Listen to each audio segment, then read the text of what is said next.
Wall Street menguat dengan S&P kembali cetak rekor penutupan. Wall Street ditutup menguat pada hari Kamis dipimpin oleh Nasdaq seiring investor fokus pada penurunan yield obligasi dan mengabaikan data ekonomi yang mix. S&P 500 ditutup naik tipis di atas rekor penutupan sebelumnya pada 2129,20 untuk mencetak rekor penutupan ke-10 tahun ini. Nasdaq gagal untuk menembus rekor tinggi penutupan pada level 5.092 kendati penguatan saham Apple sebesar 1% dan saham Amazon yang ditutup menguat hampir sebesar 2%. Dow Jones ditutup naik hanya 0,34 poin pasca berulang kali sempat turun ke area negatif. Yield obligasi bergerak turun pasca data penjualan rumah yang mengecewakan dengan yield obligasi 10 tahunan turun ke bawah level 2,20%. Ketiga indeks utama beranjak untuk diperdagangkan di area positif pasca data dirilis. Sementara kilau harga emas meredup tertekan data klaim pengangguran. Emas melemah setelah dolar memangkas kerugian ketika data menunjukkan momentum perekonomian Amerika Serikat membaik. Jumlah warga negara Amerika Serikat yang mengajukan klaim untuk tunjangan pengangguran bertambah lebih banyak dari prediksi. Ketidakpastian terkait peluang kenaikan suku bunga dalam satu dekade juga membatasi pesona emas. Beberapa investor meyakini Fed akan menaikkan suku bunga dalam beberapa bulan, bahkan jika perekonomian gagal pulih dari kondisi saat ini.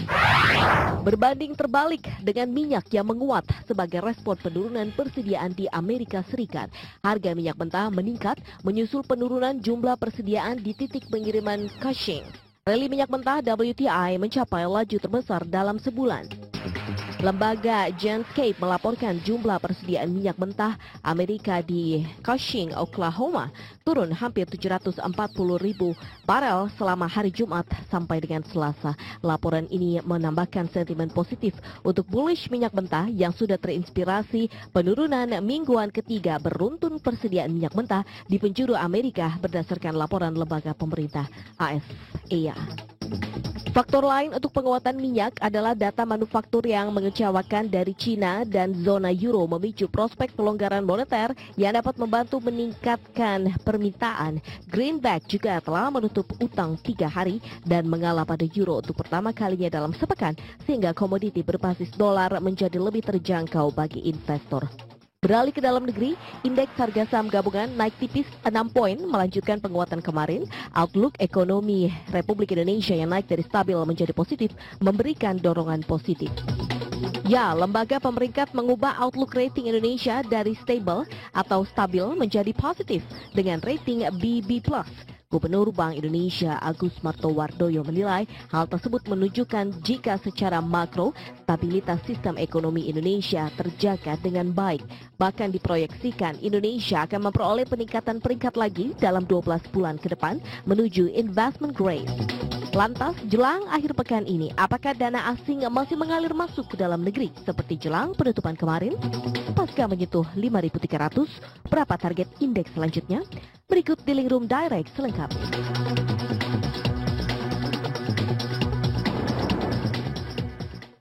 Halo, selamat siang pemirsa. Di tengah penutupan Wall Street yang tampaknya belum lelah cetak rekor diikuti mayoritas indeks acuan Asia yang beri sinyal positif. Indeks harga saham gabungan diwarnai aksi minor profit taking seiring berakhirnya euforia S&P dan LTV. Lantas, berapa target indeks selanjutnya? Bersama saya Prisa Somudatu. Inilah di Link Room Direct suplemen investasi harian Anda.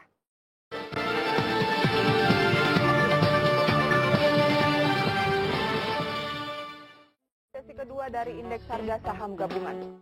IHSG melemah 0,1%, 5.307,652. MNC 36 melemah 0,13%. Jakarta Islamic Index melemah 0,02%. Kita beralih ke pergerakan dari total transaksi. Volume mencapai 2,2 miliar lembar saham, value 2,64 triliun rupiah. Dari Dari pergerakan sektoral, pemirsa, sektor-sektor hari ini bergerak. Ada 3 yang menguat, dipimpin konsumsi 0,93%, perkebunan 0,86%, perdagangan naik 0,49%. Sementara aneka industri memimpin koreksi 2,11%, diikuti oleh keuangan. Diikuti oleh keuangan yang melemah 0,56%, sektor industri melemah 0,32% untuk industri dasar. Saham-saham yang masuk dalam deretan top value pada perdagangan hari ini antara lain ada BMRI, BBRI, ASII, dan juga SIAP, di mana mayoritas ada BBRI, Telkom, BMRI, kompak melemah, sementara LPKR dari properti naik di level 245. Kemudian beberapa kabar emiten pemirsa pada hari ini yang akan kami update untuk Anda, antara lain bisa Anda saksikan selengkapnya di layar. Yang pertama ada ITMG, bangun pembangkit listrik. Ini setara dengan 1000 megawatt. Kemudian ada Kras, raih pinjaman 260 juta US dollar. PTPP incar 4 proyek Independent Power Producer atau IPP dengan total investasi di atas 20 triliun rupiah. Kemudian masih PTPP raih pendapatan usaha naik 6,62% menjadi 12,42 triliun rupiah. Dan OJK rampungkan fit and proper test calon direktur Bursa Efek Indonesia. Pemirsa, Anda juga bisa menyaksikan di link Room Direct melalui live streaming www.sindonews.com kanal video, atau ajukan pertanyaan langsung kepada kami melalui telepon interaktif 02139297757, atau Anda juga bisa ajukan pertanyaan melalui SMS 085777066870. Jangan beranjak dari tempat duduk Anda. Di link Room akan segera kembali bersama dengan Bapak Gemma Guyar di SIF Investment Strategis Astronaci Internasional sesaat lagi.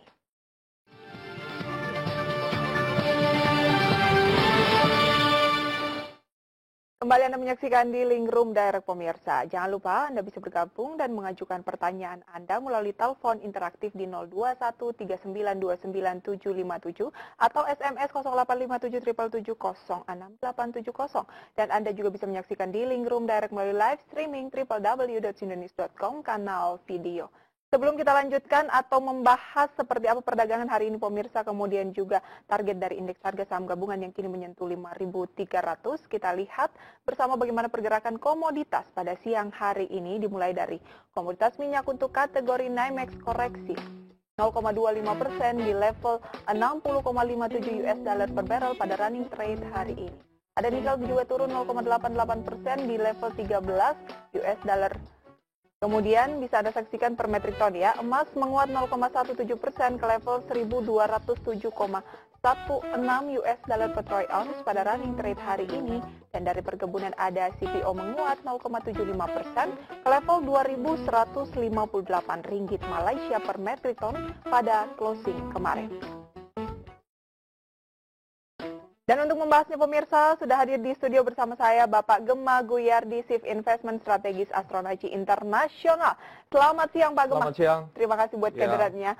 Pak Gemma mencermati pergerakan dari indeks harga saham gabungan, katanya karena terkena minor profit taking, banyak analis yang mulai pesimis bahwa euforia yang terjadinya kenaikan kemarin ini hanya karena soal LTV yang pertama, kemudian habis itu ada rating dari S&P yang positif dan telah berakhir. Kalau menurut Pak Gemma seperti apa? Oke, selamat siang pemirsa.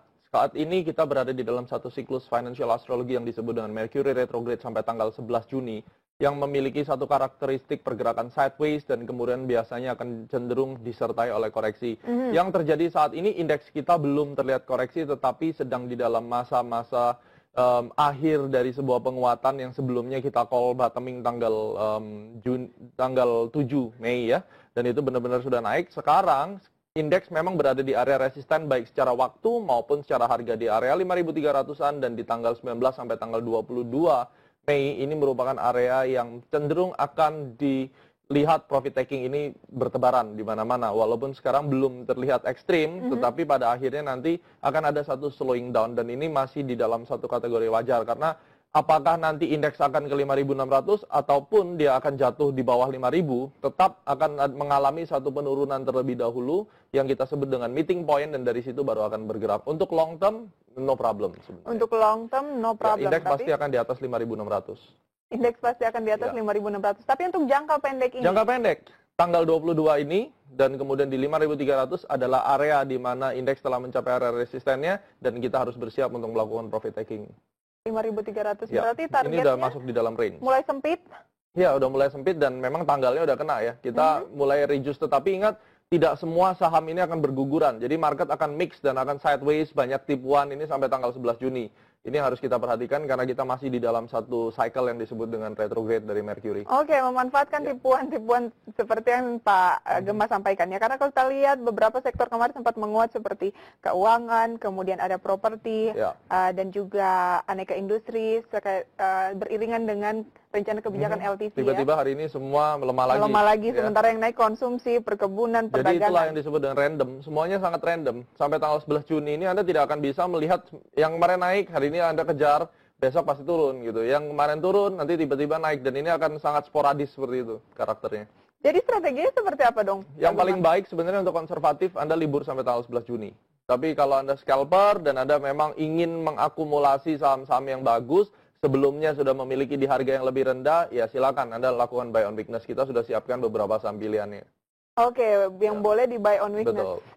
Saham-saham pilihannya apa saja, Pak Gemma? Kita ada 4 ya hari ini. Dari backbone-nya Astronaci tetap kita 3 sektor, dari banking, construction, dan kemudian property. Plus 1 nanti consumer. Tetapi 3 ini yang menjadi backbone, ada Bank Mandiri, kemudian PTPP, WSKT, dan propertinya kita pilihkan Ciputra Development. Kenapa sektor-sektor ini yang dipilih dari Astronaci? Dari 4 ini nampaknya akan mendapatkan impact yang cukup minimal dari makro headwind, ya, makro condition yang kurang begitu menarik, maupun dari Mercury retrograde cycle ini mereka akan sedikit terkena guncangan dibandingkan yang lain. Jadi kita tidak ingin membeli satu saham yang hari ini kita beli, lalu kemudian besok Anda harus panik karena tiba-tiba merah, ini harus diapakan, akhirnya kan bingung ya. Nah, ini yang harus kita sama-sama hindari. Gitu. Oke, Anda menyebutkan tadi ada banking, kemudian konstruksi, dan properti dan consumer. Betul. Untuk banking sendiri masih buy on weakness atau keempat sektor ini masih harus buy on weakness. Ya. Kenapa harus buy on weakness? Sementara kalau kita lihat pelemahan yang terjadi hari ini sudah cukup dalam, khususnya untuk banking. Untuk banking hari ini tidak begitu dalam ya. Kalau kita lihat dari Bank Mandiri maupun BRI ini hanya pelemahan minor saja. Memang kita akan menunggu seperti BRI, nanti kita tunggu lagi di 12.000. Kemudian untuk Bank BMRI kita tunggu turun 100 atau 200 rupiah baru kita nanti masuk. Lebih ke sana. Pergerakannya akan sangat sempit. Pergerakannya kan sangat sempit. Betul. Oke, nanti akan kita lanjutkan. Sempit apa sih perdagangan sampai dengan 11 Juni? Betul. Kita jeda dulu Pak Gemma. Pemirsa, jangan beranjak dari tempat duduk Anda. Dealing Room akan segera kembali bersama dengan Bapak Gemma Guyardi, Chief Investment Strategis Astronaci International sesaat lagi.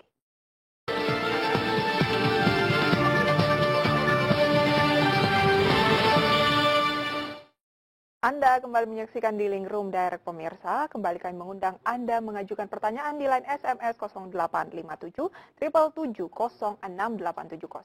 Line telepon interaktif di 0213929757 dan Anda juga bisa menyaksikan Dealing Room Direct melalui live streaming www.indonews.com kanal video. Kembali kita berbincang bersama dengan Bapak Gemma Guyardi. Pak Gemma, tadi kita sudah membahas pergerakan indeks sampai dengan Anda menyebutkan tanggal begitu ya. Juni, betul. 11 Juni akan bergerak sideways. Ya, sideways dan banyak tipuan ya, betul. Oke, dan sektor-sektor yang Anda sampaikan ada banking, konstruksi, properti, dan juga consumer. Kenapa harus sektor-sektor ini gitu? Sektor ini memiliki satu kesempatan atau kekuatan untuk dia melawan indeks. Jadi pada saat indeksnya sideways, kemudian dari saham-saham yang ada di sektor ini bisa melawan atau setidaknya ada kesempatan dia untuk naik walaupun tidak semua sahamnya. Jadi dari sektor ini pun kita masih harus memilih yang selektif juga gitu. Dan Anda sampaikan untuk banking tadi ada BBRI, Bank Mandiri. Untuk sampai 11 Juni kita lebih prefer ke Bank Mandiri. Kenapa harus Bank Mandiri? Karena di tengah sejumlah analis justru merekomendasikan beberapa hari dalam pekan ini begitu ya melihat BBRI. BBRI memang betul naik, cuma Anda akan lihat nanti naik sebentar, lalu turun lagi, naik sebentar. Saya melihat lebih stable yang akan sampai 2 minggu ke depan tuh Bank Mandiri akan lebih kuat daripada itu. Bank Mandiri akan walaupun kedua-duanya kalau kita mencari time horizon yang panjang, dua-duanya juga bagus. Kita kan melihat dari skala yang pendek ini bagaimana gitu. Oke, skala yang pendek Anda melihat bahwa gain lebih potensial di BMRI. Ya, lebih stable, lebih begitu aman, ya. Support resisten mungkin untuk BMRI. Bank Mandiri kita punya support resisten yang perlu Anda perhatikan adalah di 11.300, kemudian resisten yang akan dituju berikutnya adalah 12.150. 12.150, berarti boleh masuk atau buy on weakness di sekitar 11.300 ya. 300 sampai 11.400. Oke, kalau dari konstruksi? Konstruksi PTPP dan Waskita Karya ini tetap menjadi satu pilihan utama ya. Oke, kenapa harus PTPP?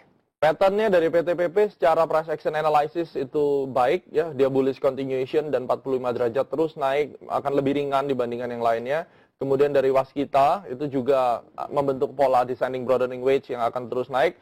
Alternatif berikutnya adalah Wika sebenarnya. Cuma Wika kalau bagi yang belum masuk kemarin agak terlambat sekarang ya. Kita masih tunggu lagi terbentuknya koreksi, tetapi in the long term 3 saham ini memiliki satu potensial untuk memberikan Anda setidaknya 15% gain. Baik, entry level yang menarik untuk emiten PTPP.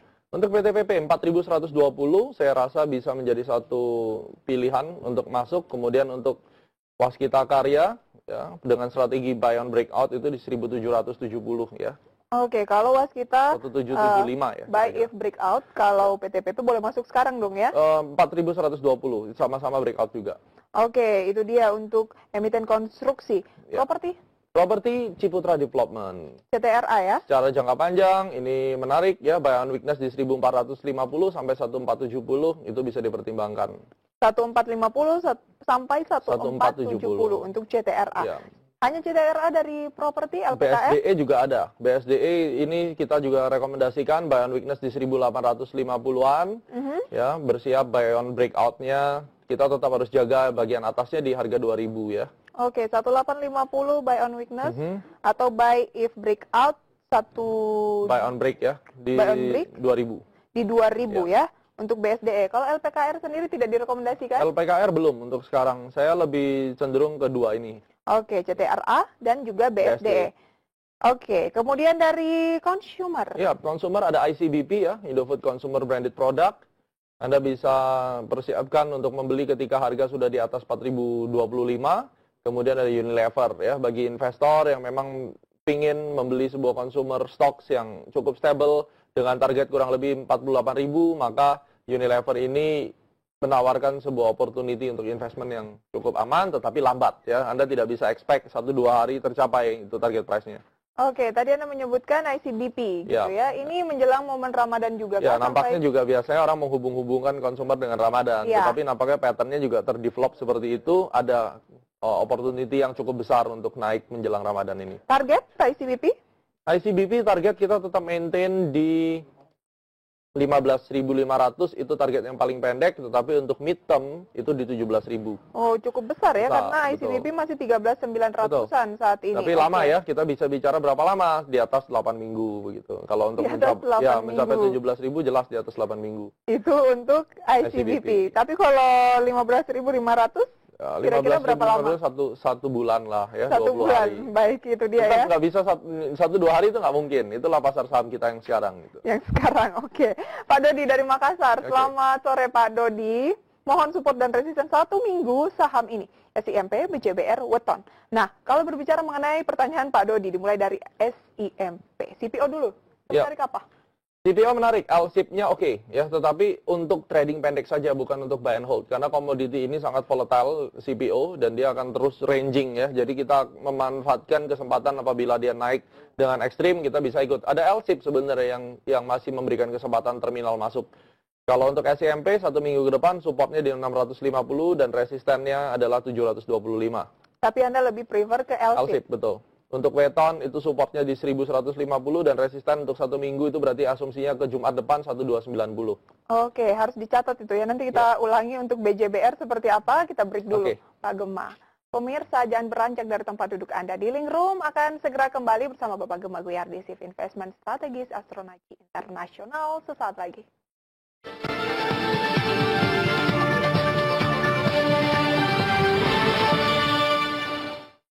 Terima kasih Anda masih bersama kami dalam di Link Room Direct. Anda bisa bergabung melalui line telepon interaktif di 021 3929757 ataupun SMS 085777066870 seputar saham, forex maupun juga komoditas. Kita lanjutkan perbincangan bersama dengan Bapak Gema Guyardi, Chief Investment Strategis Astronaci Internasional, membahas tadi pertanyaan dari Bapak Dodi di Makassar, menanyakan SIMP, BCBR dan juga Weton. SIMP tadi sudah kita bahas, kemudian beralih ke Weton. Sudah sempat disampaikan tadi, support mungkin bisa diulangi, Pak Gema? 150 dan resistennya 1290 untuk 1 minggu ke depan. Untuk 1 minggu ke depan ya. Kalau untuk banking BJBR. Anda memang tadi lebih merekomendasikan BMRI. Kalau untuk yang lebih skalanya lebih kecil, Tidak, kita seperti tidak BBR? pernah jarang ya, bukan tidak pernah jarang untuk trading di saham-saham micro caps, middle caps ataupun small caps di banking. Kenapa? Kita prefer ke big caps karena salah satu karakter di Indonesia ini dengan kebijakan BI rate yang sangat volatile dan nanti sebentar naik, sebentar turun, ya NPL itu menjadi problem dan pada akhirnya orang selalu melihat NIM-nya. Ini maka akan lebih aman untuk membeli bank-bank besar ketimbang bank-bank kecil. Anda Ini tidak merekomendasikan ya Betul. untuk BJBR. Oke. BJBR support resistannya terlebih dahulu untuk minggu depan di 860 dan resistannya adalah di 950. Balik lagi ke Pak Dodi begitu Ya. ya. Sudah direkomendasikan untuk tidak masuk, Ya, tapi tetap disampaikan support resistannya 860 sampai 950. 950. Itu dia untuk Pak Dodi di Makassar. Beralih ke Bapak Nathan dari Jakarta. Buy Best 535 dan BBRI 12575, ICBP 15.000. Bagaimana peluang short term? Apakah bisa uptrend dan kalau close di harga berapa? Untuk Best dulu 535 katanya. Oke Pak Nathan, selamat siang. Untuk BES 535 ini tren cenderung bearish, tetapi kalau 535 itu masih bisa ditoleransi selama dia tidak turun di bawah 510. Anda bisa jual nanti di situ ya pada saat dia break. Target price resisten terdekat adalah 590 untuk posisi Bapak. Kemudian untuk BBRI di 12.500 belinya ini agak riskan karena ini posisi menjelang sebuah fase koreksi minor untuk BBRI. Ketinggian gitu? Agak ketinggian ya. Karena memang investor retail ini kalau kurang mengerti tentang price action selalu begitu. Mereka masuk pada saat harga udah naik, mereka masuk gitu. Jadi ini agak berbahaya untuk BBRI. Kita lihat ya candle dari BBRI. Ini agak ketinggian begitu ya kalau punya di 12.575. Ya, Ini cenderung fase begitu. mau koreksi. Pada saat harga lagi turun, nggak ada yang mau beli. Nanti harga udah naik seminggu baru dibeli, akhirnya kejebak lagi. Selalu. Sejak 80 tahun yang lalu di Indonesia maupun dimanapun ini perilakunya selalu sama gitu. Makanya Biasanya menunggu dulu naik baru mau iya, masuk. makanya harus setelah- memang belajar benar-benar ya. Price Oke. action analysis ini krusial sekali gitu. Sementara biasanya sebelum naik sudah direkomendasikan, Betul. belum percaya gitu Belum ya. percaya, bahkan takut memang gitu. Oke, itu dia untuk BBRI. Kemudian untuk ICBP yang Anda rekomendasikan tadi, punya di 15.000 prospeknya short term. Oke, ICBP untuk short term targetnya memang di sekitar 15.000 sampai 15.500. Jadi Ini ketinggian juga berarti ya. iya, kalau masuk ini kejebak dan tidak mau cut loss, akhirnya begini gitu. Ya memang kalau planningnya tidak mau cut loss, selama major trendnya up ya hold saja sekalian, sudah nggak perlu pusing. Jadi tapi kalau jangka pendek banget Anda merekomendasikan sebenarnya cut loss nih. Saya sedang menunggu buy justru sekarang ya. Jadi kalau saya lagi mengincar buy itu pada saat harga itu sudah matang, akumulasi sudah selesai dan siap untuk naik. Ini kita bersiap untuk buy. Bisa averaging down nggak sih ICBP? Sebenarnya bisa di mana di 14.025 ke atas gitu. Pada saat harga melewati silakan Anda melakukan averaging. Oke, kita beralih ke Narada Rishi. Ini Bapak atau Ibu begitu ya. Dari Jakarta juga. SMGR dan INTP, support dan resisten. Target price seperti apa? Sebenarnya Anda merekomendasikan nggak sih untuk industri dasar? INTP yes ya. INTP kita kemarin udah kasih untuk profit taking karena ada pasca dividen kemarin ya. Dan sekarang ada gap. Ini akan kembali sebenarnya ke 23 ribuan sekian. Itu adalah resisten yang harus dibayar pada minggu depan. Dan untuk semen Gresik masih akan flat-flat saja. 13.500 itu batas atasnya dan 13.000 batas bawahnya. Oke, akan terus mencoba 13.500. Kalaupun turun, hati-hati di 13.000 ya untuk Ya. SMGR. Sementara INTP lebih Anda lihat berpeluang untuk memberikan gain yang lebih Betul. prospektif dibanding SMGR. Betul. Baik, itu dia untuk Ibu atau Bapak Narada Rishi dari Jakarta. Selanjutnya Bapak Jemi dari Surabaya. Selamat sore Pak Jemi, menanyakan 1 minggu saja untuk total, mohon level support dan resisten teraman. Kalau kita perhatikan total hari ini naik 3,83%-an ya, hampir 1.000. Kalau resisten itu di 990 Pak dan supportnya di 875. Semoga Pak Jemi bisa melakukan profit taking nanti di sini. Mulai tipis berarti ya? Ya. Oke. Udah seminggu kan, Mhm. semakin sempit waktunya maka semakin sempit juga range pergerakan harganya. Baik, itu dia untuk pertanyaan Bapak Jemi di Surabaya terkait dengan emiten total. Saya menarik untuk membahas mengenai emiten bumi nih. Katanya kan dapat perpanjangan utang, kemudian tampaknya diburu asing. Anda sendiri merekomendasikan tidak sih emiten bumi? Secara price action analysis belum masuk di dalam fase bullish. Jadi dia masih di dalam sideways dan kemudian tetap majornya adalah bearish. Kemudian dari corporate governance saya kurang menyukai perusahaan yang selalu didengungkan masalah hutangnya diperpanjang. Tetap aja walaupun diperpanjang kan hutangnya tetap ya. Katanya mau ada recovery manajemen gitu ya kan, baru katanya kan belum ada. Jadi saya lebih skeptis ke sini itu. Jadi lebih baik recovery dulu dan hutangnya lebih benar dulu, DER-nya diturunkan dulu daripada hanya mendengungkan berita-berita seperti itu. Masalah mau trading sekarang, kalau mau spekulasi ya boleh-boleh saja. Bumi di atas 111 silakan Anda lakukan pembelian, target price mungkin 140-an. Berarti buy if break ya? Ya, buy on break, betul. Strateginya hanya itu saja untuk Bumi, dan tanpa kita melihat lagi dengan situasi dari corporate governance dan lain-lain, kita murni menggunakan price action analysis, kita trade di saham Bumi. Asumsikan Anda adalah orang dari luar negeri yang nggak pernah tahu ceritanya Bumi, lalu lihat chartnya, maka saya bisa kasih tahu triggernya 111 itu, begitu dia dilewati langsung silakan Anda ikut. Selama masih di bawah 100 seperti saat ini masih bearish. Ya, belum oke. Kita lanjutkan nanti Pak Gema, kita jeda dulu. Pemirsa, kami akan segera kembali dengan saham pilihan dari Astronaci International setelah yang satu ini. Tetaplah di Dealing Room Direct.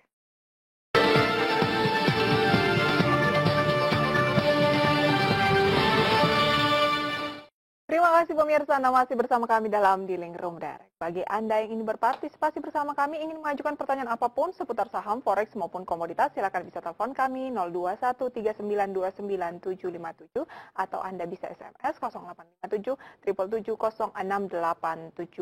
Kami masih menunggu pertanyaan dari Anda. Pak Gema Guyardi sudah menyiapkan beberapa rekomendasi saham untuk perdagangan hari ini. Antara lain ada BMRI target price 13.000. Tadi sudah kita bahas ya, ada PTPP juga target price 4.600, CTRA 1.750 dan Waskita.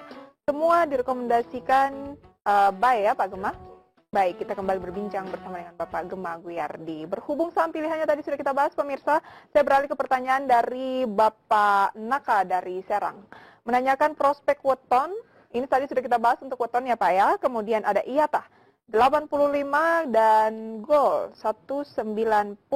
Prospek dan support resistennya kira-kira seperti apa untuk IATA? Oke, Pak Naka, selamat siang. Untuk grup MNC Group ya, secara keseluruhan, saya lihat tahun ini atau sejak Pak Haritanu masuk di dalam politik, ini saham-saham sudah tidak banyak lagi diurus. Jadi tahun ini harusnya akan tetap seperti ini aja, range-nya antara 85 sampai ke paling tinggi 95 sampai 100 untuk tahun ini. Jadi itu adalah range flat yang akan Anda hadapi di tahun ini untuk saham-saham grup dari Bakti. Ya. Oke, kita beralih ke gold. Saham gold? Iya. Oke, saham gold ini tidak ada aktivitas sama sekali, jadi harga 290 tidak jelas juga tahun ini mau kemana. Prinsipnya adalah kalau belum punya nggak usah beli, ya. Kalau belum punya nggak usah beli untuk gold. Kalau punya di 190, Pak Gema. 190, ya 190 ini harga lama untuk gold kan. Jadi kalau seandainya Anda memang memegang saham gold ini karena tahu story behind the scene, ibaratnya insider information, Anda bisa tanyakan. Tetapi kalau dari pengamatan saya melihat bahwa 190 dan sekarang 290 lebih baik dijual. Lebih baik dijual ya untuk gold. Itu pun kalau bisa keluar dengan volume yang cukup ya. Baik, itu dia untuk pertanyaan Pak Naka dari Serang. Saya mau beralih ke kabar emiten hari ini pemirsa. Ada ITMG yang berencana akan bangun pembangkit listrik sampai 1.000 MW. Sebenarnya kalau dari segi komoditas, Pak Gema, selain CPO tadi yang Anda rekomendasikan begitu ya, lebih ke coal-nya sendiri sebenarnya seperti apa sih saat ini? Kurang menarik ya, coal ini bearish terus sampai akhir tahun, itu pun tetap akan seperti ini. Kalaupun nanti akan ada terjadinya recovery, itu tidak dalam waktu 1 bulan ke depan ini. Jadi masih membutuhkan proses. Semuanya. Ini cukup panjang perjalanan bearishnya. Ini bahkan dari tahun 2011 sampai sekarang itu udah 3 tahun kurang lebih terus seperti ini ya. Jadi Anda tidak rekomendasikan apapun dari tambang batu bara? Trading menarik sih, cuma resikonya agak besar. Jadi lebih baik sama-sama memiliki resiko di dalam portfolio allocation, mendingan masuk ke properti dan ke construction. Walaupun tidak menutup kemungkinan adalah nanti sekali-sekali Anda melihat PTBA naik 8%, wah kenapa saya nggak beli PTBA gitu. Tetapi pada saat Anda beli dan probability yang rugi itu pas datang, itu akan lebih menyakitkan ruginya ketimbang Anda rugi di konstruksi gitu. Oke, karena kenaikan biasanya dari tambang batu bara tiba-tiba gitu ya? Iya, pasti tiba-tiba naik. Dan nggak lama? Nggak lama, betul. 3 hari naik 8%, 10% selesai, habis itu diam lagi ya.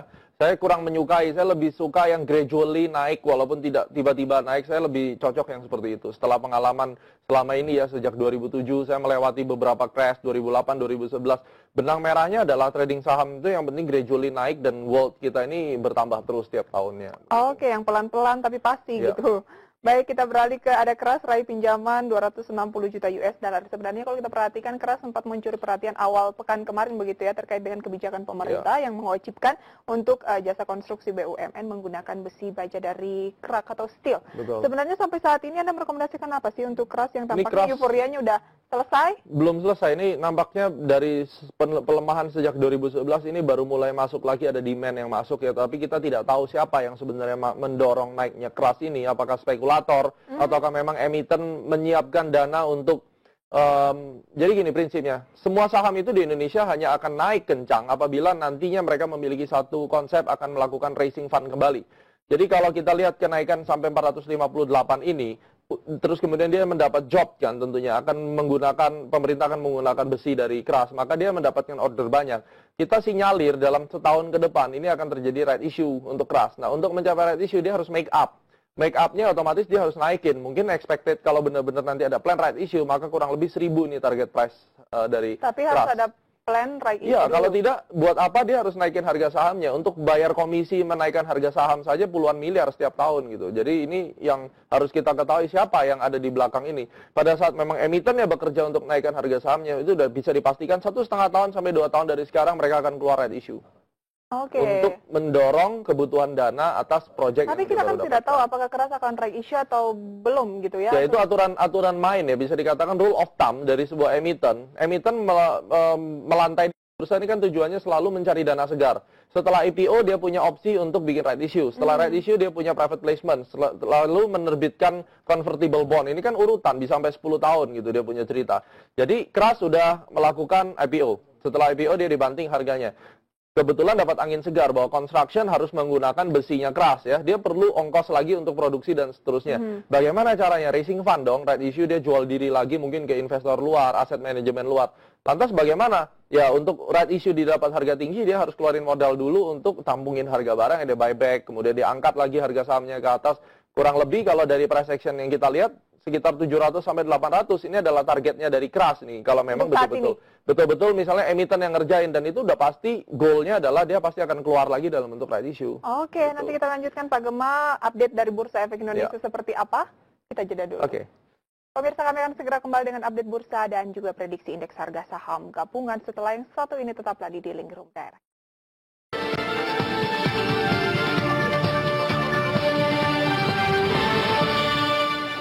Terima kasih Anda masih bersama kami dan kita sudah sampai di segmen terakhir. Terima kasih sudah berpartisipasi dalam Dealing Room kali ini. Pemirsa, sebelum kita lanjutkan perbincangan bersama dengan Bapak Gema Aguyardi, kita lihat bersama pergerakan Bursa Asia.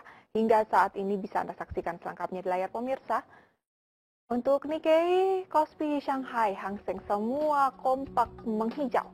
Sementara update terakhir Bursa Efek Indonesia, menjelang pukul 3 sore indeks harga saham gabungan MNC 36 Jakarta Islamic Index juga kompak menghijau dengan IHSG di level 5.301,982, MNC 36 290,804 dan Jakarta Islamic Index 713,146. Kembali berbincang bersama dengan Bapak Gema Aguyardi. Sebelum kita bahas prediksinya, Pak Gema tadi kita membahas mengenai keras. Kata Pak Gema bahwa harus biasanya ada action begitu ya, mulai dari right issue dan sebagainya. Nah ini kan kita belum tahu kapan right issue atau action selanjutnya apa, tapi hanya terkait dengan euforia kemarin di mana dia rally baru ya? Diinformasikan ya, biasa pasar saham Indonesia kalau ada info yang seperti itu langsung naik. Masalahnya kan kita tidak tahu yang mendorong ini emiten atau yang mendorong ini masyarakat yang terkena kalau euforia. sudah sampai di titik ini, Pak Gema, saya akan tunggu terbentuknya satu secondary reaction. Itu kalau Anda baca di buku-buku technical analysis standar John Murphy atau Martin Brink itu ada yang namanya secondary reaction. Disinilah yang akan menentukan demand yang sebenarnya itu siapa yang masuk, institusional, di mana itu diwakili oleh emiten itu sendiri yang memang merencanakan, atau tetap euforia dari retail market yang mengira bahwa kerasnya akan kembali pulih dan seterusnya. Mereka trading by hope biasanya. Nah ini yang kita tidak inginkan. Jadi saya akan menunggu terbentuknya sebuah satu koreksi sekali lagi baru masuk. Oke, tunggu koreksi dulu baru masuk ya untuk keras. Ibu Utami dari Karawang. Selamat sore Ibu Utami. Tanya entry level untuk LSIP. Tadi dikatakan untuk trading sampai kapan? Kalau INTP bisa buy and hold di level berapa? LSIP. Oke Ibu, selamat sore. Untuk LSIP di atas 1725 ya, berarti entry-nya 1730, stop loss-nya di 1625, target profit 2000. Target profit di level 2.000 dan level masuk bisa Anda saksikan, bisa Anda simak tadi ya, sudah disampaikan, dan juga stop 1730. loss-nya di 16. Stop loss-nya 1620. 1620 untuk LC.